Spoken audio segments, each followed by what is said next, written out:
जय श्री कृष्णा। राधे राधे। कार्तिक मास के आखिरी 5 दिन सुने जाने वाली एकादशी से पूर्णिमा की कथा। चलो कहानी सुनते हैं। एक बुढ़िया थी जो कार्तिक स्नान तो करती पर कभी व्रत नहीं करती। 10वीं तिथि को उसने सोचा कि ज़्यादा व्रत नहीं, इस बार 5 दिन के पंचतीर्थ के व्रत कर लेती हूँ। कुछ समय बाद उसने अपना विचार बदल दिया। फिर वह कुम्हार के घर गई और 5 छोटी मटकी लेकर घर आ गई। आस पड़ोस में सबको यह कह दिया कि 5 दिन व्रत करूंगी। एकादशी को सुबह जल्दी उठी, स्नान किया, बाजरे का खींच कूट कर चूल्हे पर रख दिया।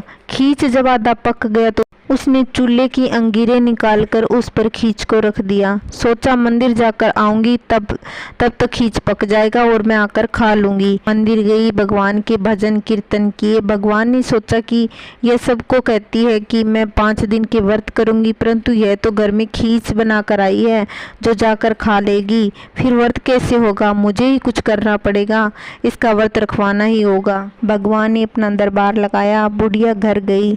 जाकर उसने खींच देखा तो वह बनकर तैयार हो चुकी थी। खींच थाली में डाला, खाने बैठी। एक सैनिक उसे बुलाने के लिए आ गया और बोला, माताजी आपको राजा जी ने बुलाया है। बुढ़िया बोली, मैंने कोई गुनाह नहीं किया, फिर मुझे राजा जी क्यों बुला रहे हैं? तो सैनिक बोला, जल्दी चलो। तो बुढ़िया ने कहा, तुम चलो, मैं खींच खा कर आती हूँ। सैनिक ने कहा, आप मेरे साथ चलिए, खींच आकर खा लीजिए। बुढ़िया सैनिक के साथ चली गई और वहां ले जाकर उसे दरबार में बिठा दिया। सुबह से दोपहर हो गई। वह बोली, महाराज पहले मेरा न्याय करके बताइए, मैंने क्या किया है, मुझे घर जाना है।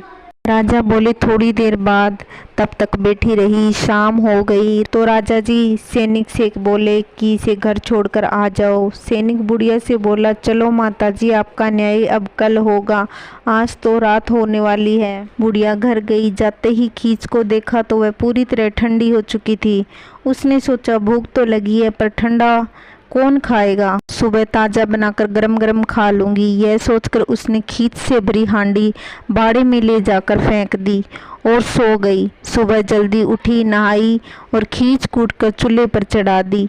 अब आधा पका तो चूल्हे से अंगीरें निकाल कर उन पर रख दी और मंदिर चली गई। वापस आकर खींच खाने बैठी तो वही सैनिक बुलाने के लिए आ गया और बुढ़िया को बिना खींच खाई अपने साथ ले गया। बुढ़िया अपने लिए न्याय का इंतजार करती रही। सुबह को शाम हो गई। सैनिक ने कहा, चलो माताजी, आपका न्याय आज भी नहीं हुआ, कल होगा। बुढ़िया घर गई और ठंडा खींच देखकर भूखी प्यासी ही सो गई। अब तीसरे दिन और थोड़ा जल्दी उठी। इसी प्रकार चौथे 5वें दिन भी और जल्दी उठी, नहाई, खींच कूट कर चूल्हे पर रख दी। आधा पका तो चूल्हे से अंगीरें निकाल तथा उस पर रखकर मंदिर चली गई। सोचा, 4 दिनों से भूखी प्यासी हूँ, आज तो मैं जल्दी उठी हूँ तो शीघ्रता से दर्शन करके सैनिक से आने से पहले घर जाकर खींच खा लूंगी। जल्दी से वह घर पहुंची। घर जाकर खींच खाने बैठी और सैनिक आ गया और उसे बिना खींच खाए दरबार में ले गया। 5वें दिन भी वह शाम तक भूखी प्यासी ही बैठी रही, परंतु राजा के द्वारा उसे न्याय के लिए नहीं बुलाया। तो रात होने लगी तो सैनिक उसे घर छोड़कर चला गया और बोला, अब तुम्हारा न्याय हो चुका है। बुढ़िया ने रोज की तरह ठंडी खींच देख उस हांडी को बाड़े में फेंक आई और भूखी प्यासी सो गई। रात में कार्तिक भगवान बुढ़िया के सपने में आए और बोले, अपने बाड़े में जो तूने हांडी फेंकी उस हांडी को देखो। बुढ़िया सुबह उठी और अब सपने की बात सोचकर बाड़े में गई और 5 हांडियों को देखा तो हीरे मोती जगमगा रहे थे। यह देखकर बुढ़िया चकित रह गई।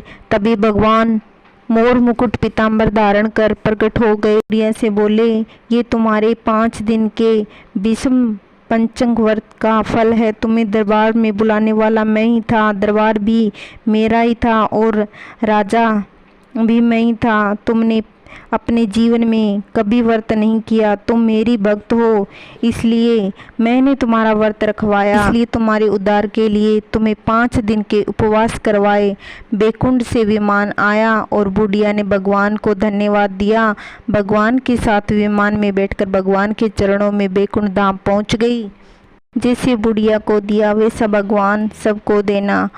और जो कहानी सुनने वाला और सुनाने वाला उसके घर में सुख शांति बनाए रखना। जय श्री कृष्णा, राधे राधे। अगर मेरी कहानी आपको पसंद आती हो तो प्लीज़ सब्सक्राइब ज़रूर करना और लाइक करना, कमेंट करना।